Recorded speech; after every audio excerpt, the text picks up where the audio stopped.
This week on Africa Weekly, we return to Burundi, where confusion reigns after an attempt to overthrow President Pierre Nkurunziza ended in failure. We set sail with the Tunisian coast guards on the lookout for migrants making the deadly crossing to Europe. Then we head to Botswana, where elephants are becoming both a source of revenue for the country and a scourge for farmers. And finally, we meet the young skateboarders of Addis Ababa, rising above the capital's crises. But first, the top stories that made the headlines this week. There was euphoria on the streets of Bujumbura on Wednesday when an army general announced the overthrow of President Pierre Nkurunziza after weeks of protests, denouncing the president's bid to seek a third term in power. But after 48 hours of uncertainty over who was leading the country, the coup leaders admitted defeat, leaving a trail of confusion on the streets of the capital. Grenades, rifles, we heard a lot of noise. But so far we don't know what happened. More than 25 people have been killed and scores wounded since clashes erupted in late April between police and protesters, with the UN reporting that 100,000 Burundians have since fled to neighbouring countries. In South Africa, Mmusi Maimane became the first black man to be elected to head the traditionally white Democratic Alliance Party.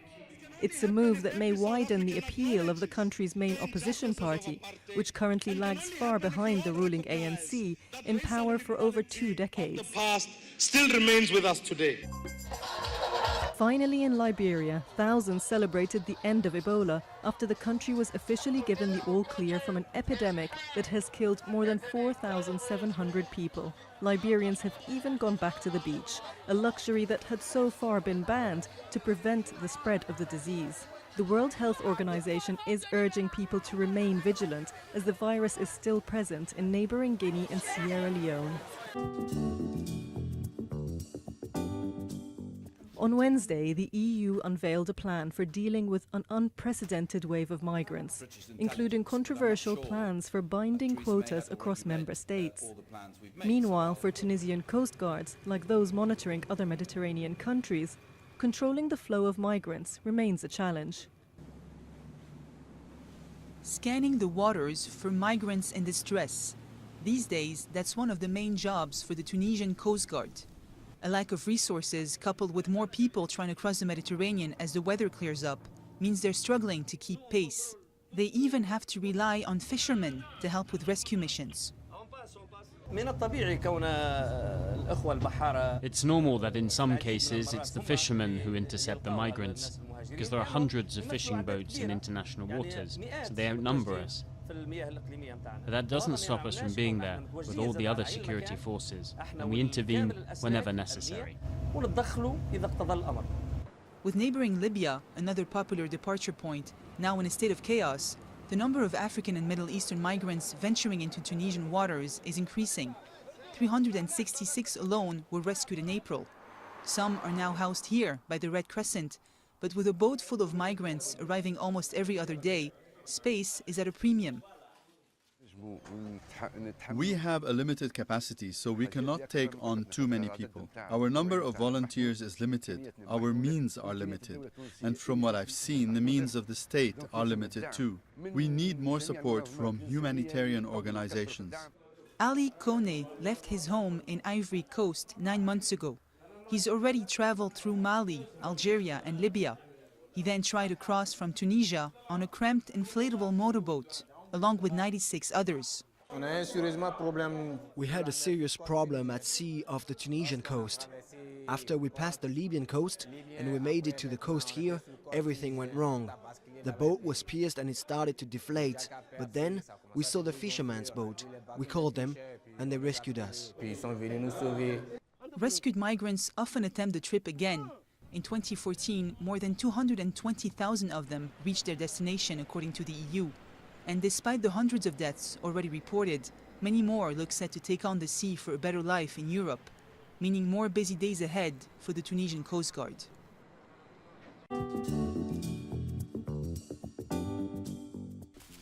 No harvest for Minsozi. Elephants have destroyed her field and eaten all the corn. it is a recurring issue for the people of Mabele in north of Botswana, where elephants roam free. Her village is located on the edge of Chobe National Park, and according to Minsozi, the situation deteriorated when the government banned hunting in January 2014. During previous seasons, I was able to harvest my crops because the elephants were killed. But this year, due to the hunting ban, I can't harvest anything because elephants have destroyed my crops. I'm so stressed, I don't know how my children and I are going to survive. My husband's salary is not enough. Before 2014, regulated hunting was allowed. Local communities were given a quota of animals, including elephants and buffaloes, that could be shot. The villagers would sell hunting licenses to specialist companies, bringing in tens of thousands of dollars to the community. In many places, tourism, which is the tourism as in photographic tourism, which is the obvious alternative, doesn't quite work, either because you have low densities or relatively low densities of wildlife, but yet important populations over a large area, or because you have disease or poor infrastructure, etc. So hunting is an option that is available to all governments, and many of them use it quite successfully, and Botswana did for quite a few years. Botswana is home to a third of all African elephants. Its national parks and private reserves make tourism the country's most profitable industry, second only to diamond mining. The government wants the profits of tourism to benefit everyone without killing the animals. The hunters only employ people during the hunting season. That's consumptive. Non-consumptive is throughout the year. So that is why we prefer the non-consumptive. Also, it looks after the species that we have.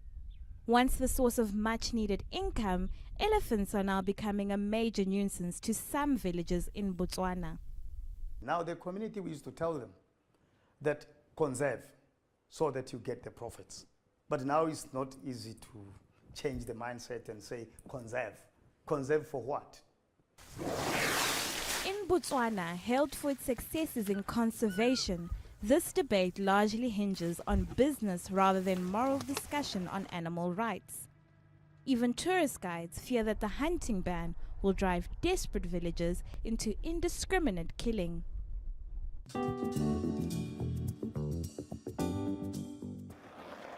Skateboarding in the Ethiopian capital, Addis Ababa, is not easy, but the city's potholed roads and clogged traffic are no deterrent for these young skaters. Yeah, we're just trying to use whatever it is in Addis. Even if the spots are pretty bad, we just make the best out of it. In Shiromeda, a poor neighbourhood in the hills above the city, the sport is offering moments of fun and escape for young people living there. A non-profit group called Mugabe Skate is helping them learn with lessons and building this ramp so the boys and girls can spend their free time honing their skills. Skateboards are hard to come by in Ethiopia, but the growing number of fans have attracted the support of skateboarders worldwide, who have donated dozens of boards, enabling more children to give the once unknown sport a go. So as soon as they see this sport, a new sport that people didn't you can't picture that in Africa, they're amazed and they're happy to see it here. So it's pretty amazing, yeah. Every Saturday, the young skaters are encouraged to put down their boards and do something worthwhile for the wider community, to help a single mother or do some cleaning, and to show that even skating daredevils can also have big hearts. In sport, Ethiopian legend Haile Gebrselassie announced his retirement from competitive running on Sunday, following a career spanning 25 years. The 42-year-old leaves the race with 27 world records. Next week we'll go to Namibia, where the introduction of a new minimum wage for domestic workers could turn around the lives of some of the country's worst paid employees. And we will meet a couple of the founders of Afrobeat, who have been mixing music with their political beliefs. That's all from us at Africa Weekly. Until next week.